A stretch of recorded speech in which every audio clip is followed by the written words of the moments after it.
नमस्कार प्यारे विद्यार्थियों, आज की कक्षा में हम पर्यावरण प्रबंधन, जिसको अंग्रेजी भाषा में हम एनवायरनमेंट मैनेजमेंट कहते हैं, के बारे में चर्चा करेंगे। पर्यावरण प्रबंधन क्या होता है, पर्यावरण प्रबंधन के अंतर्गत किन तथ्यों को सम्मिलित किया गया है आदि की चर्चा आज की इस कक्षा में हम करेंगे। तो पर्यावरण संपूर्ण जीव जगत का आधार है। प्राचीन काल से मानव एवं जीवों के विकास में सहयोगी रहा है तथा भविष्य का विकास भी इसी पर निर्भर है। अर्थात पर्यावरण संपूर्ण जीव जगत, चाहे जीव जंतु हो, मनुष्य हो या वनस्पति हो, इन सभी का एक आधार है और इनके वर्तमान और भविष्य का विकास भी पर्यावरण पर ही टिका हुआ है।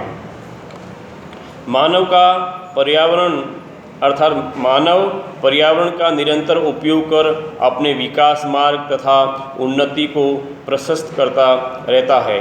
वर्तमान समय में मानव की विकासशील प्रवृत्ति जैविक भौतिक पर्यावरण की तीव्र गति से जैव सामाजिक पर्यावरण में परिवर्तित हो रहा है। यानी कि मनुष्य वर्तमान समय में वो तेज़ गति से विकास कार्य कर रहा है और प्राकृतिक पर्यावरण को एक जैविक पर्यावरण या जैव सामाजिक पर्यावरण में परिवर्तित कर रहा है, जिससे प्राकृतिक पर्यावरण के जो संघटक है उनके मौलिक गुणों में तेज़ी से परिवर्तन हो रहा है। यानी मनुष्य की जिस तेज़ गति से विकास की रफ्तार है, उस विकास की रफ्तार का एक आर्थिक विकास या सामाजिक विकास, जो भी विकास हो रहा है, उसका जो प्रभाव है पर्यावरण के जो संघटक है उन पर पड़ रहा है। पर्यावरण के जो संघटक अपन मान लीजिए वनस्पति है, मिट्टी है, जल है या अन्य प्रकार की और भी जो संघटक है, उन सभी पर देखने को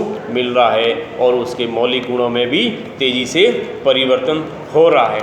इस सभी कारणों से पारिस्थितिकी जो संतुलन है या पर्यावरण की जो स्थिरता है उसमें बाधाएं उत्पन्न हो रही है और मानव को अनेक आपदाओं और विपदाओं का सामना करना पड़ रहा है। जैसे पर्यावरण अवकर्षण है, जल, वायु, मिट्टी, रेडियोधर्मी प्रदूषण, ओजोन छिद्र, भूमंडलीय तापमान यानी ग्लोबल वार्मिंग में वृद्धि हो रही है आदि इन आपदाओं व संकट से बचाव एवं मानव के बहुमुखी एवं सामाजिक आर्थिक विकास हेतु पर्यावरण प्रबंधन जैसी विचारधारा को न केवल बल मिला है अपितु इस दिशा में तेजी से कार्य भी हो रहा है।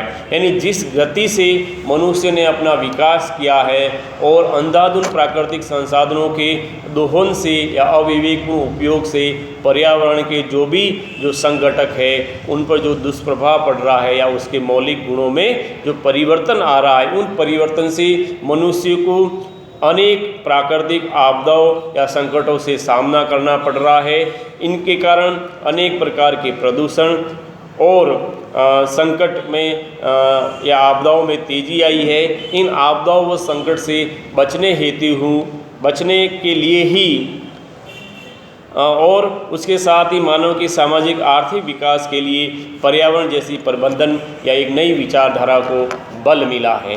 तो वास्तव में यदि हम देखें पर्यावरण प्रबंधन का सामान्य अर्थ क्या होता है, तो पर्यावरण प्रबंधन पर्यावरण का एक विवेकपूर्ण दोहन है, उचित उपयोग है या उचित प्रबंधन से है, जिसके अंतर्गत प्रकृति प्रदत्त जो भी संसाधन है उनका या प्रकृति प्रदत्त जो भी सर्वसुलभ संसाधन हो या दुर्लभ संसाधन हो या बहुमूल्य संसाधन हो, उनका संरक्षण, विवेकपूर्ण उपयोग, नियोजन, विश्लेषण, मूल्यांकन आदि सम्मिलित है।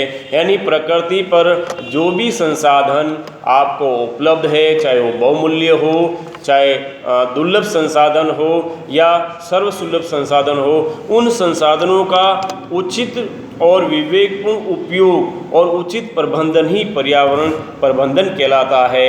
और उसके अंतर्गत उन संसाधनों का उपयोग, उनका नियोजन किस तरीके से होगा, उनका मूल्यांकन और विश्लेषण आदि सभी इसमें अंतर्गत सम्मिलित है।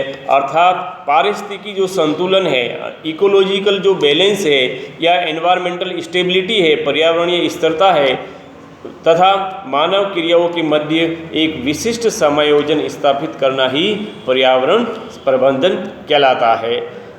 यदि हम पर्यावरण प्रबंधन के अंतर्गत कौन कौन से तथ्यों को सम्मिलित करेंगे, अगर उसकी चर्चा करें तो हम देखते हैं पर्यावरण प्रबंधन के अंतर्गत प्राकृतिक संसाधनों का अनियमित एवं अविवेकपूर्ण दोहन पर नियंत्रण किया जाना चाहिए। यानी किस तरीके से हम पर्यावरण प्रबंधन करेंगे या इकोलॉजिकल बैलेंस को बढ़ावा देंगे, इसके लिए हमें सबसे पहले जो भी प्राकृतिक संसाधन हैं उनका अविवेकपूर्ण दोहन व अनियमित रूप से दोहन पर नियंत्रण करना बहुत ही आवश्यक होगा।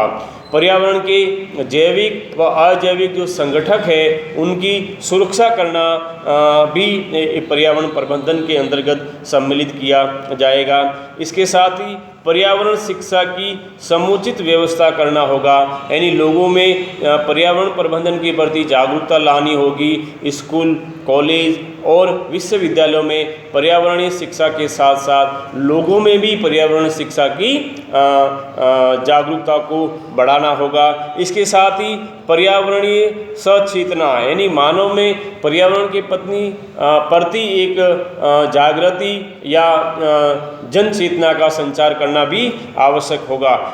इसके अलावा जो प्रदूषक फैलाने वाले या उत्सर्जन करने वाले जो भी साधन है या तत्व है उन पर नियंत्रण कर पाना आवश्यक होगा। इसके साथ ही पर्यावरण संरक्षण एवं प्रबंधन हेतु मानवीय एवं संस्थागत साधनों को जुटाना होगा। यानी पर्यावरण प्रबंधन के लिए जो भी संस्थागत जो साधन है, मानवीय साधन है, उनको जुटाना होगा, यानी उनमें वृद्धि करनी होगी ताकि पर्यावरण प्रबंधन आसानी से हो सके। इसके साथ ही सरकारी व गैर सरकारी संस्थाओं को पर्यावरण प्रबंधन और समन्वय हेतु आगे आना होगा।